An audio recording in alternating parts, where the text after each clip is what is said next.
General category के बराबर ना आ जाएं, समाज के हर एक वर्ग के बराबर ना आ जाएं या उनसे ऊपर ना निकल जाएं, तब तक उनको रिजर्वेशन देनी है, हर प्रकार से देनी है, हर तरह से देनी है।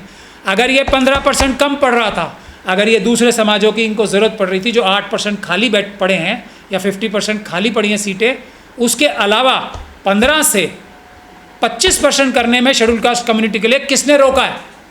ये 8 जितने भी परसेंट बढ़ जाएंगे, इनको लग रहा है ना विभाजित करके किसी के हाथ एक्स्ट्रा आ जाएंगे, वो जो एक्स्ट्रा दूसरी कम्युनिटीज़ के पास आना था 15% से ज़्यादा देने से कौन रोक रहा है इन्हें? अब तो EWS में वो इंदिरा साहनी की जजमेंट भी नहीं रही ना कि 50% 49.5% क्रॉस नहीं होगा। अब तो वो बैरियर क्रॉस हो चुका है ना। सुप्रीम कोर्ट देखो क्या मज़ेदार बात कहती है कि आप सर्वे करो, इन्वेस्टिगेशन करो और ढूंढो कि कौन सी कम्युनिटीज़ सोशली और एजुकेशनली बैकवर्ड हैं जिनको रिजर्वेशन की आवश्यकता है 50% से ऊपर जाके, और ये जनगणना, जातिगत जनगणना करने नहीं देंगे, उस पर स्टे लगा देंगे।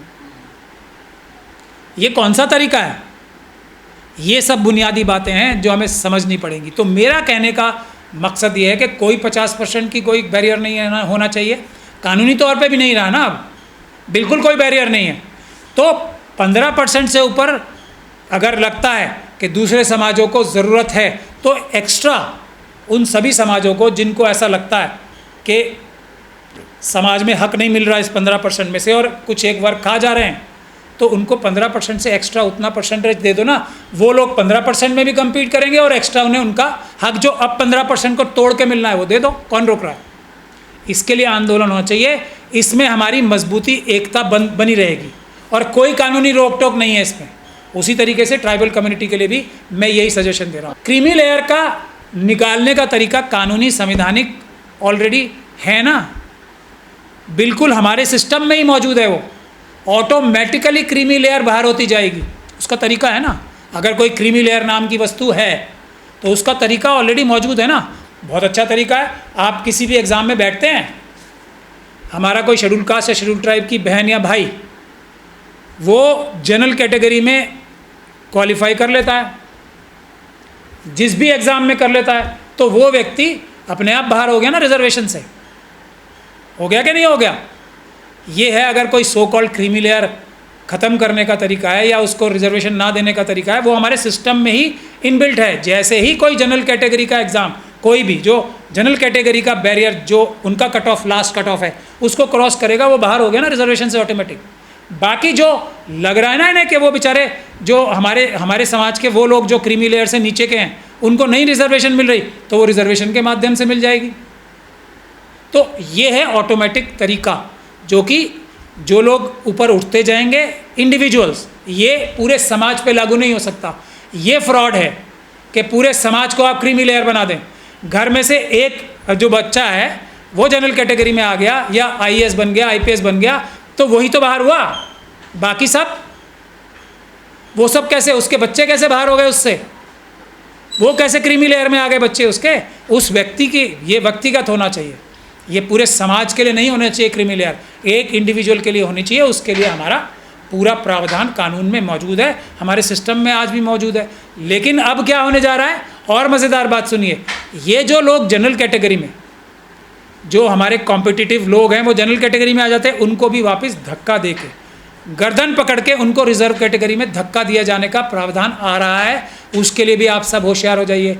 इसका क्या मतलब होगा कि जो 50.5% सीटें जो हैं वो 10 से 12% लोगों के लिए रिजर्व होने वाली हैं या हो रही हैं। इसको अगर रोक सकते हैं हम सब लोग मिलकर, तो उसको रोक लें, क्योंकि जनरल कैटेगरी में जो हमारे लोग क्वालिफाई करेंगे उनको ज़बरदस्ती वहाँ से उठा के रिजर्व कैटेगरी में भेज दिया जाएगा और ये सारी सीटें 12% लोगों के लिए, 50.5% एक तरीके से डायरेक्टली रिजर्व हो जाएंगी जनरल कैटेगरी के लिए। इतना बड़ा अत्याचार होने जा रहा है और हम लोग आपस में लड़ें।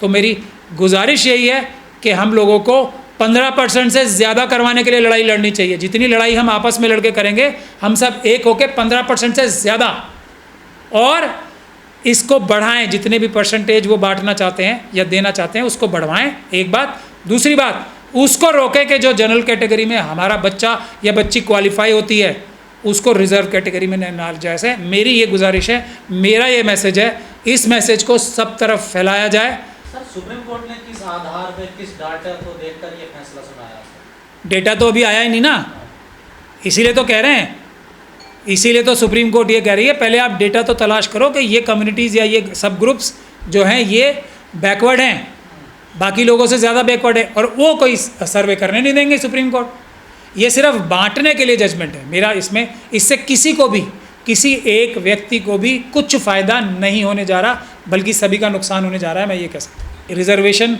सही तरीके से लागू नहीं होगी, हर जगह जाति का विषय जिंदा है, जिंदा था और जिंदा रहेगा, क्योंकि उसका नतीजा आपको नज़र आ रहा है, ये आपको फल मिल रहा है। जो हम रिजर्वेशन के लिए लड़ाई नहीं लड़ रहे ना और सो गए हम, बैकलॉग पूरा करा दीजिए आप बस। जो लोग समर्थन कर रहे हैं उनको आप क्या कहेंगे? उनको मैंने तर्क दिया है, मैं यही कह रहा हूँ ना, क्योंकि बहुत ये देखिए वो प्रोपेगेंडा में एक्सपर्ट है, उनको जब ये यकीन दिला दिया जाएगा कि आपका ये हक कोई और खा रहा है, तो उनको जाहिर बात है कि कम्युनिटीज़ तो सारी कम्युनिटीज़ ही पिछड़ी में है ना, तो जो लोग ज़्यादा पिछड़ी हुई कम्युनिटीज़ हैं, और वाल्मीकि समाज का बार बार जिक्र आता है, मेरा पर्सनली ये मानना है कि समाज की हर संपदा पे उनका हक पहले है, लेकिन वो हक पहले, वो 8% खाली हैं। क्या वाल्मीकि समाज हमारे देश में 8% है पॉपुलेशन में? 8% सीटें तो खाली हैं, दे दें वाल्मीकि समाज को, 8% तो कोई नहीं भरता, या दूसरे जो कमज़ोर वर्ग हैं उनको दे देना डायरेक्ट। मेरा तो कहना भी उससे आगे है ना, लड़ने की कहाँ आवश्यकता पड़ रही है? जिन समाजों को ये कहा जा रहा है ये सबका हक खा रहे हैं, वो क्या 15% तक पहुँच गए? किसका हक खा रहे हैं? हक तो खाली पड़े हैं। अगर वो 15% पूरे हो रहे होते तब एक बार को ये आर्गुमेंट सोचने के लिए चल सकता था कि हाँ एक समाज पूरे के पूरा 15% खा, अभी हमारा हक ही सड़क इस पर टेबल पे पड़ा है, खाली पड़ा है, और हम आपस में लड़ रहे हैं। लेकिन सर इंडिया गठबंधन तो यही चाहता था ना कि जाति जनगणना हो, तो अब जाति जनगणना होगी तभी तो पता पड़ेगा ना। पर कब होगी? अब लड़ाई करा दी, जाति जनगणना कभी नहीं हो गया, लड़ाई कराने का मकसद था, वो पूरी हो गई। जनगणना क्यों कराएगा कोई? ये तो आरोप सुप्रीम कोर्ट या सरकार भी लगेगा ना, फिर लड़ांगे कौन? अब आरोप लगाने का तरीका होता है, आप अगर यहाँ बैठ के ये इंटरव्यू देख के आरोप लगाते रहेंगे, या अपने घरों में इंटरव्यू में या एक दूसरे को इंटरव्यू देते रहेंगे या बातें करते रहेंगे, तो आरोप लगाने का कोई फ़ायदा नहीं है, किसी को कोई फ़र्क पड़ नहीं रहा है। सड़कों पे आना पड़ेगा 2 अप्रैल की तरह, और आना पड़ेगा 15% और 7.5% की संख्या को बढ़वाने के लिए, आना पड़ेगा बैकलॉग को पूरा कराने के लिए, आना पड़ेगा एनएफएस को ख़त्म कराने के लिए, आना पड़ेगा जो लोग एनएफएस के ज़रिए, ये एनएफएस के फ्रॉडुलेंट सिस्टम के ज़रिए और बैकलॉग की सीटें चुरा के जिन पोस्टों पे आ गए हैं वो खाली कराने के लिए आंदोलन चलाने के लिए, और वो सड़कों पे आंदोलन होगा। अगर ऐसे होगा कि हम सब लोग भाषण देते रहें तो उससे कुछ होने वाला नहीं। तो सर इस मामले को लाया कौन कोर्ट में, पक्ष कौन है इसमें सर? ये भी तो लोग समझ नहीं पा रहे हैं ना इसमें लेके। गया वो पक्ष जिनको ऐसा महसूस हो रहा था कि जो रिजर्वेशन का एक जो केक है उसमें से हमारा हिस्सा, जो सबसे बड़ी उनकी वो है, जो मेरी ख्याल से उनकी रीडिंग गलत है, वो कुछ और लोग खा गए, लेकिन वो केक तो अभी पड़ा ही है ना, वो आधा केक तो कोई भी टच नहीं कर पा रहा है, केक ही तो मिलना है ना सबको। वो केक तो आधा हर साल हर जगह हर बार आधा खाली जाता है ना, जो जनरल कैटेगरी के लोग हैं वो खा रहे हैं उसे।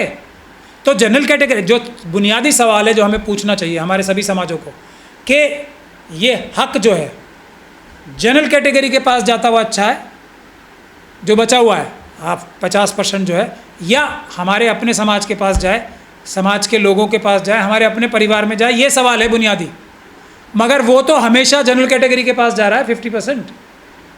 कहीं एक जगह दिखा दो जहाँ मुझे हमारे समाज के किसी भी व्यक्ति ने 50% से ज़्यादा एक भी सीट ली हो, एक जगह दिखा दो मुझे। बंद का ऐलान होना चाहिए, लेकिन सारे समाजों को एक साथ मिल के, जो मैंने आज बात कही है इसको समझ के, सर जोड़ के 3-4 चीज़ों के लिए आंदोलन होना चाहिए। बैकलॉग भरने के लिए, एनएफएस ख़त्म करने के लिए, और उन लोगों ने जो हमारी सीटें चुराई हैं उसको वापस लेने के लिए। अब तो बढ़ गया ना सर, समस्या यही है ना, तो को समझाना चाहिए। मैं सभी हमारे बुद्धिजीवियों से बात करूंगा, जो बात मैंने आज गुजारिश की है उस पर भी ध्यान दें। अगर मेरी बात में दम लगता है तो हम सब लोगों को सर जोड़ के बैठना चाहिए और एक दूसरे की लड़ाई मिल के लड़नी चाहिए। अभी 50% की लड़ाई तो लड़ें, जो बाकी है वो तो ले लें, बैकलॉग तो ले लें, ये इम्प्लीमेंट भी कब होगा? मैंने आपको अभी समझाया ना, छोटे छोटे टुकड़ों में हमें बांट दिया, अब तो किसी को भी कुछ नहीं मिलेगा। अब 50% जो मिल रहा था ना, 50% से कम, अब मुझे नहीं लगता 10-12% से ज़्यादा किसी को भी कुछ मिलेगा रिजर्वेशन। सर ये जो सुप्रीम कोर्ट की बेंच थी, इसमें जो जस्टिस गवई हैं उनके बारे में कहा जा रहा है वो खुद दलित समाज से हैं, और उन्होंने इस बारे में कहा है कि जो है जो सक्षम हो गया है उसको जो है अपने पिछड़े वर्ग के भाई के लिए जो है सोचना चाहिए और उसको सीट मिलनी चाहिए। अब गवई साहब तो इतने बड़े आदमी हैं, जज हैं, मगर मेरी बात पे भी गौर फरमाएं वो, और अपनी जो स्टेटमेंट है उसको दुरुस्त करें तो ज़्यादा अच्छा रहेगा। जो क्रीमी लेयर है ना, वो इंडिविजुअल की होनी चाहिए। एक आदमी जो क्रीमी लेयर में जाता है, अकेला आदमी जाता है, उसके परिवार के दूसरे सदस्य क्रीमी लेयर में नहीं चले जाते। अगर उनको वो क्रीमी लेयर नहीं मिलती तो उनको नौकरी नहीं मिलती, उनको अगर पढ़ाई में रिजर्वेशन नहीं मिलती, उसकी अगली पीढ़ी को नहीं मिलती, क्योंकि उसको भी वही प्रताड़ना झेलनी पड़ती है। बाबा साहब ने तो खुद कहा, बाबा साहब के तो पिताजी भी आर्मी में थे ना, पैसे में कोई कमी नहीं थी उनके पास ज़्यादा, फिर भी उनको जाति की वजह से प्रताड़ना झेलनी पड़ती थी। ये तो बाबा साहब ने कहा है। तो बाबा साहब के साथ भी प्रताड़ना होती थी। कोई गवई साहब बाबा साहब से ज़्यादा पढ़े लिखे तो नहीं है ना, उनसे समझदार भी नहीं है। 10 क्या 100 गवई साहब भी बाबा साहब के बराबर अक्लमंद और ताकतवर नहीं हो सकते। तो जब उनके साथ प्रताड़ना होती थी तो गवई साहब बाबा साहब के सामने कुछ भी नहीं है। और ये तो अभी वो पद पर हैं, पद से आ जाएं, रिटायर हो जाएं, तो उनको पता लग जाएगा कि वो स्वयं किस क्रीमी लेयर में गए। मेरा ये भी कहना है, वो स्वयं उनके परिवार को भूल जाइए।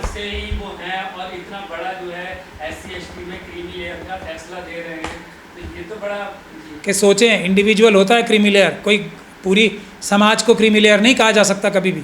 एक इंडिविजुअल को कहा जा सकता है, किसी के परिवार को, किसी के रिश्तेदारों को क्रीमी लेयर नहीं कहा जा सकता।